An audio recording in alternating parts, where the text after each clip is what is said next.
In the sweltering summer heat of 1716, a meeting took place at the Greyfield Estate, bringing together 14 of South Carolina's wealthiest plantation owners. What was anticipated as a routine assembly turned fatal. Not a single attendee survived. 3 days later, authorities arrived to a scene that defied all logic. Blackened remains arranged in a perfect ring around a massive coal furnace, each man bound in iron shackles, their mouths stuffed with raw cotton. The only person present was an enslaved woman named Espiranza de Lima, discovered calmly seated in the kitchen, sharpening knives while softly humming a Portuguese lullaby.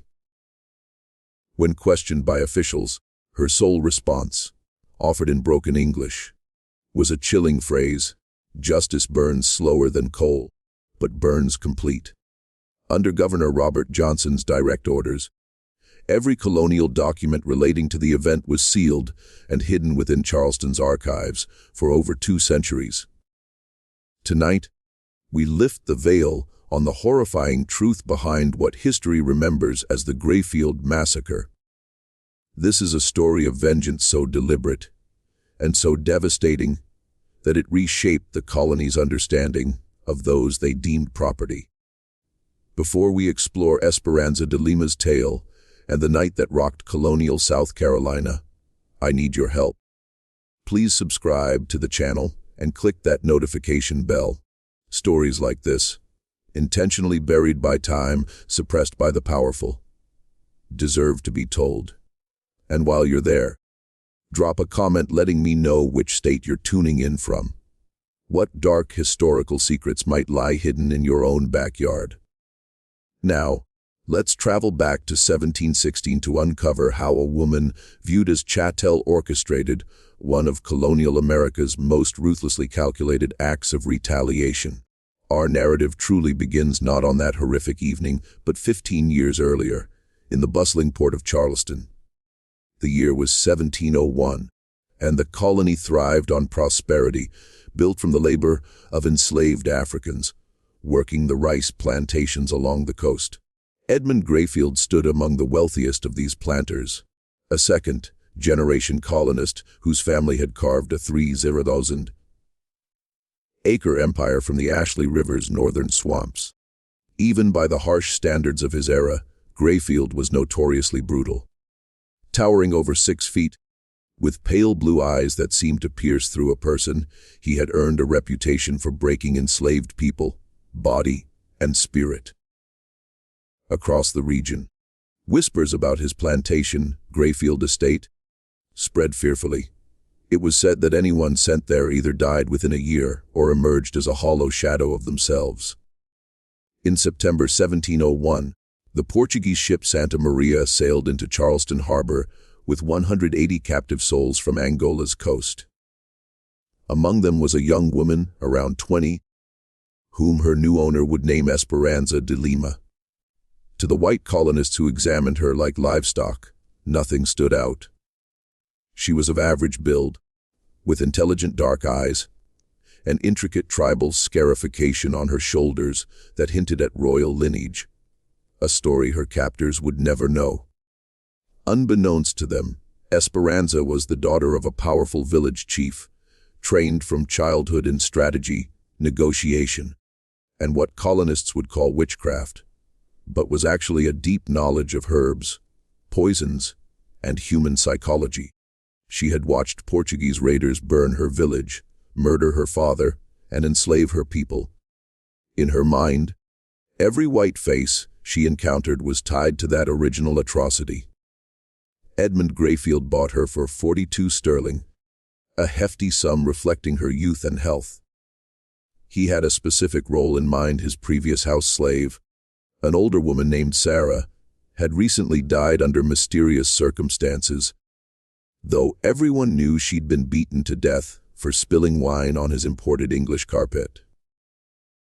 From her first day at Greyfield Estate, Espiranza initiated a 15-year campaign of meticulous observation and calculated strategy. She learned English quickly but pretended to understand far less. She watched, listened, and memorized every insult, every cruelty, Every name spoken in the planters' hushed conversations. The Greyfield Estate was more than a home. It served as the unofficial meeting place for what the planters called the Rice Council. This coalition of 14 plantation owners dictated the colony's agricultural policies, and by extension, its political fate. They gathered monthly to debate rice prices, slave regulations, and profit, maximizing methods while minimizing London's oversight. They saw themselves as sovereigns of their domains, accountable to no one. These 14 council members represented the colony's most powerful families.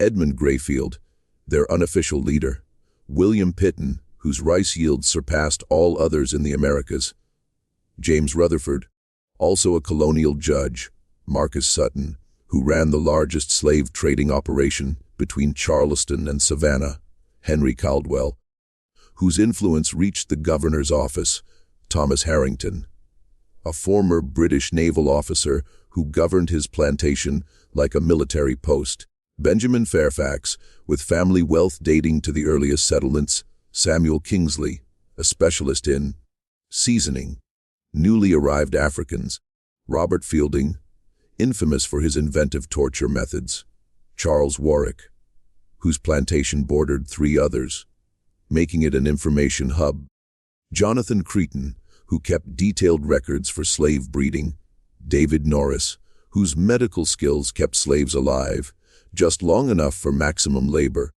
Alexander Hartwell, whose plantation served as a regional prison for runaways; and George Baxter, the youngest at 35, whose violent zeal earned him a seat in this exclusive circle. These men weren't merely cruel. They were systematically evil, treating humans as tools to be used, maintained, and discarded per economic demands. They exchanged tactics for crushing rebellious spirits, compared notes on optimal rations to maximize output while minimizing cost, and boasted of their most creative punishments at monthly assemblies. For 15 years, Espiranza served at these meetings, moving like a ghost through the dining room, refilling glasses and clearing plates, while these men discussed human property as livestock. She heard them laugh over separated families, debate whipping versus branding, and plan expansions requiring hundreds more enslaved people. Yet what ultimately set her plan in motion wasn't slavery's general cruelty, but something far more personal. In the spring of 1715, everything shifted. After 14 years of silent servitude, she had achieved what plantation owners thought impossible: preserving her humanity while living in hell. More than that, she had found love. His name was Quame, though plantation ledgers listed him only as Boy Tom. Born on the Rutherford plantation in 1693, he was 22 when he caught Espiranza's attention. Quame possessed a rare mix of physical strength and intellectual curiosity that had survived the brutal seasoning process that broke most within their first year. He could read, a skill learned in secret from a sympathetic, now deceased overseer, and had been covertly teaching other slaves basic literacy during Sunday rest periods. Espiranza and Quame began meeting secretly, initially sharing intelligence on their owners' movements and plans. Their relationship deepened with the patience of people who knew discovery meant death. They communicated through songs and gestures that seemed ordinary to white observers, carried coded messages about escape routes and resistance opportunities. By late 1715, they had established perhaps the most sophisticated intelligence network in colonial South Carolina. Espiranza, from her position at the Rice Council, gathered patrol information, legal changes, and plantation vulnerabilities. Quame, frequently loaned out for labor, built contacts across the region. They were planning something unprecedented.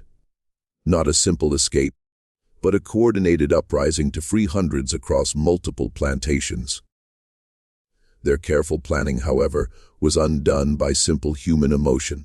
On March 15, 1716, Edmund Greyfield announced his intention to expand his breeding program. He had identified prime female specimens to pair with males from other plantations to produce superior working stock.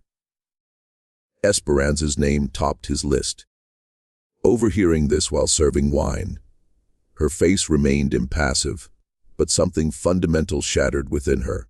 She had survived 15 years by clinging to hope. For freedom, for revenge, for a future. Now Greyfield intended to reduce her to a breeding animal. That night, she met Quaim at their usual spot. She told him of Greyfield's plan, and they both understood the implications. Once in the breeding compound, their contact would end, their network would collapse, and their uprising would die. Desperate, Quaim proposed fleeing that very night to Spanish Florida, but Espiranza refused. "Running saves us," she told him in Portuguese, "but changes nothing for our people. These men will continue their evil." She had spent 15 years learning their patterns, secrets, and vulnerabilities. "We have one chance to send a message that will be remembered forever." Quaim understood her suggestion and feared not death, but the prolonged torture preceding it. Yet he also knew she was right. Escape would save 2 lives but leave the system intact. Her alternative was unimaginably dangerous, but it struck at slavery itself. Over the next 2 weeks, they refined a plan blending intelligence, psychological warfare, and tactical strike. It hinged on a simple observation. The Rice Council members, so confident in their absolute power, had grown careless about security. The meeting scheduled for June 23, 1716, would be their last. June 23rd dawned with oppressive heat, unbearable to all but those accustomed to equatorial Africa. Espiranza began her morning routine as usual, but this day marked the culmination of 15 years of observation, planning, and suppressed fury. The meeting was set for 200 p.m. She had studied its patterns for weeks. Marcus Sutton always arrived early. Benjamin Fairfax excused himself every 90 minutes. Slave management was discussed after dinner when rum loosened tongues. Most crucially, she knew the coal furnace. Greyfield's massive kitchen furnace, imported from Britain, could exceed 2,000 degrees F. Greyfield displayed it with pride. Unbeknownst to him, Espiranza had secretly studied its operation for months, mastering temperature and airflow control. She had also stockpiled coal, claiming Greyfield ordered it for expanded cooking. 3 days before the meeting, devastating news solidified her resolve. Quaim had been sold. He was to be transferred to Rutherford's plantation the morning after the council meeting. Her window was closing forever. That evening they met for the last time. He begged her to flee with him, but her mind was resolute. "These men believe they are gods," she told him. "Tomorrow I will show them they are wrong." The next morning, she began her final preparations, stoking the furnace to dangerous heat while maintaining a normal appearance. She positioned iron shackles, usually used for punishment, strategically around the house and prepared a special herbal mixture, adding it to the brandy decanter. By noon, the council members began arriving. Espiranza watched each man she had served for so long. At 2 p.m., Greyfield called the meeting to order. Espiranza served the meal, listening with renewed intensity as they discussed incentive-based management, family separation, and compared torture techniques. George Baxter then unveiled a new venture, exporting less productive slaves to the even deadlier Spanish mines. As Espiranza listened to them plan more lives' destruction, something inside her finally broke. Their cruelty knew no limits. It was time they learned what powerlessness felt like. At precisely 9:47 p.m., she excused herself to retrieve more brandy. Unnoticed, she secured the exits and ensured the furnace was at peak heat. The herbal mixture in the brandy began taking effect. Within 20 minutes, all 14 men were unconscious. Working with methodical efficiency, she bound each man with the same iron shackles used on slaves. As she worked, she spoke to them in a mix of languages, recounting their cruelties. "You sell my quaim like he is cow," she whispered to Rutherford. "Tonight you learn what it feels like to be nothing." Once all were secured, she spent 3 hours dragging them into the kitchen, arranging them in a circle around the blazing furnace, their mouths stuffed with raw cotton. As dawn approached, the men regained consciousness. Edmund Greyfield was first, his confusion turning to terror as he grasped the scene. The kitchen filled with muffled screams and desperate struggles against unyielding metal. Espiranza sat calmly in a corner, sharpening carving knives. "Good morning, gentlemen," she said in flawless English. "I hope you rested well." She then began her psychological torment, circling them and recounting in exacting detail specific acts of cruelty she had witnessed. Naming names and recalling dates, she retrieved Greyfield's ledger, reading aloud cold entries of human transactions. April 12, 1715. Sold boy named Caesar, age 14. Mother became unmanageable after separation. Recommend immediate sale or disposal. As the temperature soared past 120 F, she moved to physical retribution. She heated iron rods in the furnace until they glowed cherry red. "You have spent years perfecting pain-inflicting techniques," she announced. "Today, I will demonstrate that your students have been paying attention." What followed is too brutal to detail. The agonized screams, echoing from the kitchen, were heard a quarter-mile away. She applied heated metal with precision, causing maximum pain while preserving consciousness. All while continuing her psychological assault, forcing each man to confront his own helplessness. She prevented them from succumbing to heat stroke using techniques learned from her grandmother to keep them alert. "You must stay awake," she told them. "Death is a mercy, and you have not earned mercy yet."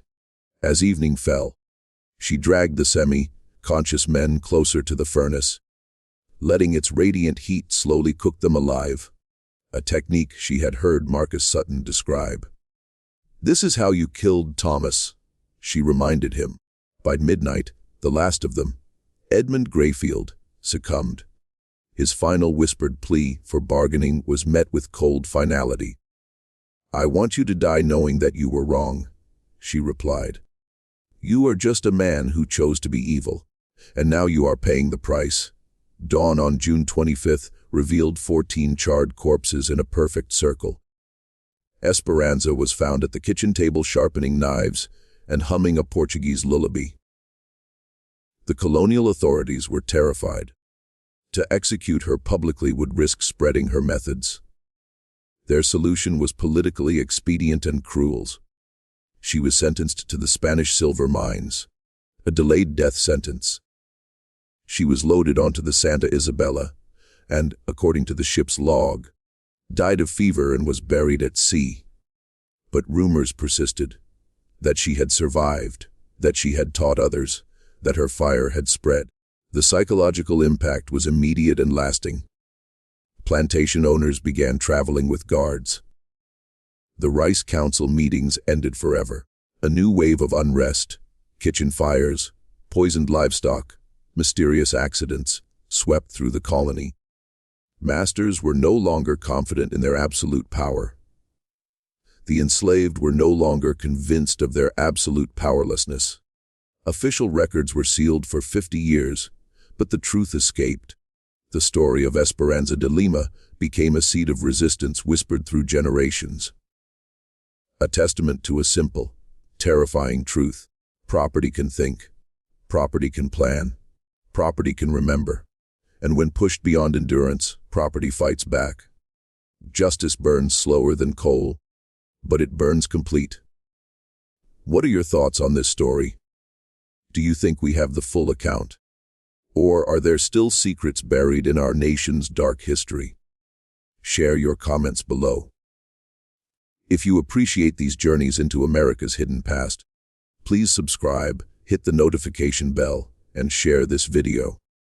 History is written by the victors, but sometimes the voices of the victims find a way to be heard across the centuries. We'll see you in the next video as we continue unearthing the dark secrets that shaped our nation.